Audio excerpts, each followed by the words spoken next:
Okay, so here is a kitchen floor that I had done. I was told when I went shopping for flooring, it was going to cost me about $800 just to do this small little room. Well, it's not a very small room, but I was still told $800, which is way too much money. And I got to thinking about it, and I said, well, wait a minute. I've got all these 2x4s that were donated to me because they were damaged, and I have a table saw. So I went and I bought a new blade for the table saw, and I determined the width that they needed to be able to line up with the other floors and throughout the house. And I just got to cutting them, and I cut and I cut and I cut. And then after I got to cutting them, I had bought a brad nailer a while back, and I thought, well, I'll just use my brad nailer.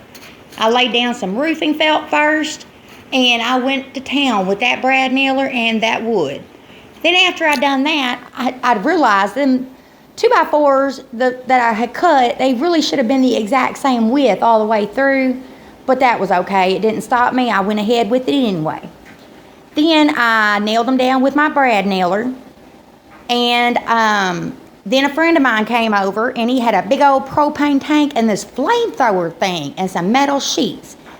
He put the metal sheets against the wall so it didn't catch the house on fire, and then he just went to burning the floors, and they looked really neat. And then I took some polyurethane for floors, and I put it on there.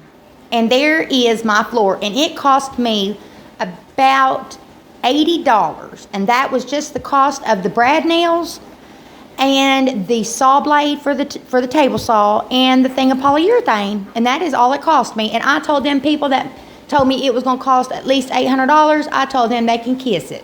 And there's my floor. People looked at me like I had flipped my lid, but I did it anyway, and I think it looks pretty good.